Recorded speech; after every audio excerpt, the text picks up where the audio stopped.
অনেকেই বুঝে উঠতে পারেন না একটা শিশুকে বা একটা বাচ্চাকে কিভাবে আমরা অঙ্কে ডেভেলপমেন্ট করব প্রথম থেকে।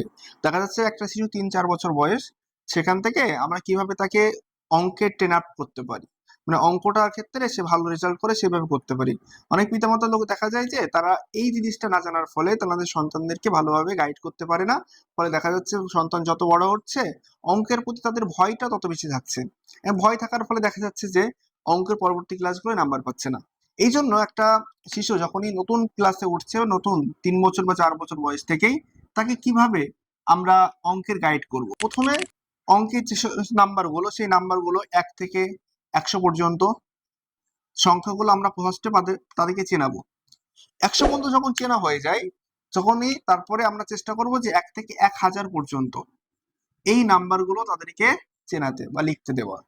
দেখা যাচ্ছে যে এই ১,০০০ পর্যন্ত সংখ্যা সে ১ থেকে ১,০০০ পর্যন্ত সংখ্যা সে লিখতে পারলো। ঠিক আছে, ১ থেকে ১,০০০ পর্যন্ত সংখ্যা তাকে আমরা ফার্স্টে চিনিয়ে দিলাম, এবং এই জিনিসটা খুবই মানে সহজেই করা যায় এবং বাচ্চাকে ধরে ধরে প্র্যাকটিস করাতে হবে। পরবর্তীতে কাজ হলো ১ থেকে শুরু করে ৫ পর্যন্ত বা ১০ পর্যন্ত নামতাগুলো প্র্যাকটিস করানো। কেমন ভাবে প্র্যাকটিস করাতে হবে নামতাগুলো তাকে বারবার, এই যেমন ১ এর নামতা ১ গুণ ১ সমান সমান ১, ১ গুণ ২ সমান সমান ২, ১ গুণ ৩ সমান সমান ৩, ১ গুণ ৪ সমান সমান ৪, এইভাবে ১ গুণ ৫ সমান সমান ৫, ১ গুণ ৬ সমান সমান ৬, ১ গুণ ৭ সমান সমান ৭, ১ গুণ ৮ সমান সমান ৮, ১ গুণ ৯ সমান সমান ৯, ১ গুণ ১০ সমান সমান ১০। এইভাবে ১ থেকে ১০ পর্যন্ত নামতা তার খাতায় লিখে দিতে হবে এবং লিখে লিখে প্র্যাকটিস করাতে হবে। তাহলে এইভাবে আমরা নামতা শেখাতে পারি তাদেরকে। এইভাবে একটা নামতা শেখানো ভালো একটা টেকনিক। এবং নামতা শেখানোর সময় দেখা যাচ্ছে যে বাচ্চা তো প্রথমে করতে পারবে না, তাহলে আমরা একটা জিনিস বোঝাতে পারি, এই যে এই সংখ্যার সাথে এই সংখ্যার ডিফারেন্সটা কত, এই সংখ্যার সঙ্গে এই সংখ্যার ডিফারেন্সটা কত। যেহেতু আমরা একের নামতা করছি, এই জন্য এই দুটো সংখ্যার মধ্যে ডিফারেন্স আমাদের ১। ডিফারেন্সটা কত হবে? ১। যেই কয়ের আমরা নামতা শিখবো, ২ এর নামতা পড়ি, ২ ১-কে ২, ২ দুগুণ ৪, ২ গুণ ৩ হলো ৬। আমরা এইভাবে যদি সবগুলো সংখ্যাই লিখি, তাহলে দেখবো আমরা যে যেই ঘরের নামটা আমরা লিখছি ঠিক সেই ততটা পরিমাণে আমাদের ডিফারেন্স হচ্ছে। আমরা যদি ৩ এর ঘরের নামটা লিখতাম তাহলে আমাদের ৩ পর্যন্ত ডিফারেন্স হতো। আমরা যেহেতু এখন ২ এর ঘরের নামটা লিখছি, তাহলে আমাদের এখানে ডিফারেন্সটা আমাদের কত হবে? ২ এর ডিফারেন্স হবে। দেখি আমাদের এই যে ডিফারেন্সটা, এখানে ডিফারেন্সটা কত? ডিফারেন্স যেহেতু আমরা ২ এর নামটা লিখছি, এই জন্য আমাদের এখানে প্রত্যেকটা ডিফারেন্সটা থাকবে আমাদের এখানে ২ করে।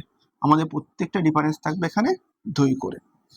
এই জিনিসটা তাদের মাথায় সেট করতে হবে যে আমাদের এই সংখ্যার সাথে এই সংখ্যাটা ২, যেহেতু ২ এর নামটা শিখছি তাই আমাদের ২ এর ডিফারেন্স থাকবে।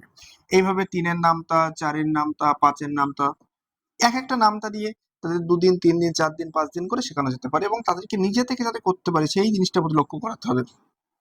জিনিসটা বুঝিয়ে দিতে হবে যে শুধুমাত্র মুখস্থ করার ব্যাপারটা এমনটা না। এই আমরা যে বুঝলাম এই জিনিসটা কিন্তু খুবই ইম্পর্টেন্ট। যত বেশি বোঝা যাবে সে তত বেশি নিজে থেকে করতে পারে, সেটাই গুরুত্বপূর্ণ। এই যে নিজে থেকে যে করতে পারবে, যে ১ এর থেকে ১ এর নামটা পড়ছে তাহলে ১ ডিফারেন্স, তাহলে সে ২ এর সঙ্গে ১ যোগ করে ৩ করতে পারবে। মানে এই যে যোগ করা যে সিস্টেমটা ১ যোগ ১, এই যোগের অঙ্ক তাকে শেখাতে হবে। যোগের অঙ্ক শেখানোর পরে নামতা শেখাতে হবে, বিয়োগ শেখাতে হবে। এইভাবে ধরে ধরে ধরে ধরে যদি ফার্স্টে থেকে নিজে থেকে সে যেন করতে পারে, সেই জিনিসটা যখন করতে পারবে তখনই অঙ্কের প্রতিটা ডেভেলপমেন্ট অনেকটা বেশি বাড়বে। যেমন আমরা প্রথমে তাকে যোগ শেখাতে পারি। যোগের যে ক্রাইটেরিয়া গুলো আছে, যে যোগের যে ছোট ছোট যোগ দিয়ে শুরু করলাম, ২ যোগ ৩ সমান সমান কত হয়, সেটা আমরা দাগ কাটা সিস্টেমে করতে পারি। এখানে ২টো দাগ আছে, এখানে ৩টে দাগ, তাহলে আমাদের মোট কটা দাগ হলো? ১ ২ ৩ ৪ ৫, আমাদের ৫টা দাগ। এই সিস্টেমে যোগ করা যেতে পারে। ৪ যোগ ৫ সমান সমান কত হলো? এখানে ৪ আছে মানে ৪টে দাগ, আর এখানে ৫ আছে মানে ৫টা দাগ। তাহলে আমাদের কটা দাগ হলো? ১ ২ ৩ ৪ ৫ ৬ ৭ ৮ ৯, তাহলে আমাদের মোট দাগ হলো ৮। এইভাবে আমাদের যোগ অঙ্ক শেখানো যেতে পারে। খুব একটা সুন্দর একটা প্রসেস। এইভাবে আমরা যোগ অঙ্ক শেখাবো, এইভাবে মানে নামতা, এই ১ থেকে ১,০০০ পর্যন্ত সংখ্যা যত বেশি তাকে নিজে থেকে করতে পারবে, তাহলে তত বেশি ইমপ্রুভ করবে ম্যাথমেটিক্সে এবং সে তত ভালোই নাম্বার পাবে। আমরা প্রথমে এরকম দিতে দিতে একটু বড় টাইপেরও দিতে পারবো আস্তে আস্তে। ঠিক আছে, আমরা প্র্যাকটিস কিন্তু নিয়ে আসবো। আর যদি এই রিলেটেড আমরা অঙ্ক নিয়ে আসবো দ্রুত, এবং এর প্র্যাকটিস সিট আমরা আমাদের টেলিগ্রাম যে চ্যানেলটা আছে সেই টেলিগ্রাম চ্যানেলটা দেবো। তোমরা যদি চাও টেলিগ্রাম চ্যানেলে যুক্ত হয়ে যাবে, সেখানে গিয়ে খোঁজ করলে প্র্যাকটিস সিটটা পেয়ে যাবে। ঠিক আছে? আর এইভাবে চাইল্ড ডেভেলপমেন্ট আমরা কিভাবে হবে, কিভাবে অঙ্কের প্রতি আকৃষ্ট হয়, সেই জিনিসগুলো আমরা সম্পর্কে সবকিছু নিয়ে আসবো আস্তে আস্তে।